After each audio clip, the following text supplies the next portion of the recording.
last 5 years has been really devastating for me as a family physician, family doctor, seeing so many of my patients and colleagues becoming ill with COVID and some dying as a result. But when I look around me now, it seems as the world is in a COVID amnesia, and they've forgotten what has happened the last 5 years. But COVID has not done with us yet, because even though the daily cases are much lower now, I'm seeing more and more patients who have never recovered from their COVID and now have long COVID. They come from all age groups. Most of them were previously healthy. Many had only mild COVID infections. The people with the worst cases became infected before COVID vaccinations were available.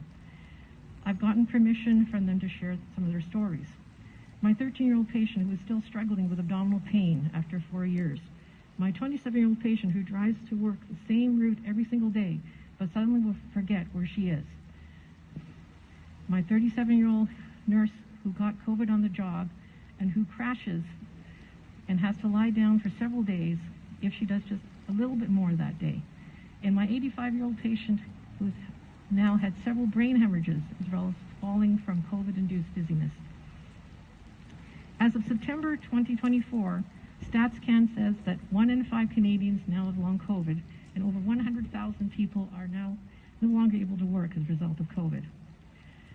As of December 23, 2024, over 23,000 people in BC have made a WorkSafe BC disability claim due to COVID. Dr. Ziad Al-Ali, a leading COVID researcher in the United States, told the U.S. Congress last year that the burden of disease and disability of long COVID has now surpassed even that of cancer and heart disease.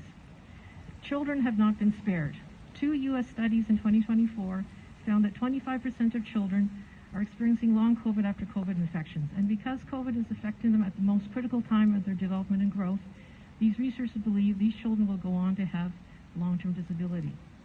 Long COVID is real, but one of the challenges that people with long COVID have is that they do not have a visible disability often, and friends, family, and coworkers often do not believe they are so sick. Many patients that I see in my office with long COVID initially don't even know that that's what they have. This is because COVID can attack almost every organ in the body and has more than 200 symptoms. As a result of this, one of the major challenges of diagnosing long COVID is that there are currently no established diagnostic criteria or tests. There are also currently no established treatments for long COVID. But we know that preventing COVID infections from happening or reinfections with masking, vaccination, improved ventilation, and treating with antivirals are highly effective.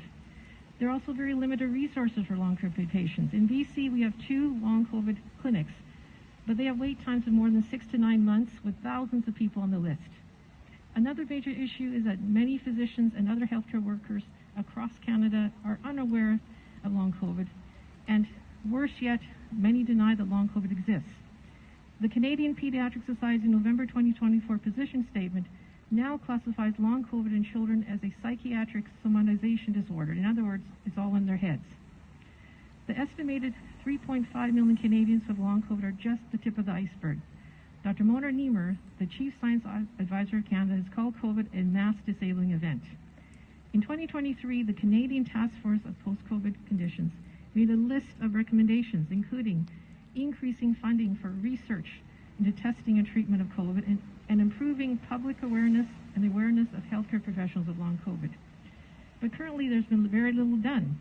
Instead, governments are trying to put the COVID pandemic behind them, even though, as we know, COVID is not over. In the U.S., a major source of research for long COVID, the RECOVER Initiative, researching COVID to enhance recovery, has been put on hold with the freezing of all NIH funding by the U.S. executive branch. This has made it even more crucial for Canada to fund our own research into long COVID. After the 1918 flu pandemic, it took 60 years for the full effects were seen. Children who had the flu did not grow as well and did not achieve as high levels of education. As adults, they had much higher levels of heart disease, diabetes, and Parkinson's disease. We urge Canadian governments, federal and provincial, to act now to fund resource and research for long COVID. The millions of people in Canada living with long COVID need our help now. They cannot wait and should not wait another 60 years. Thank you very much.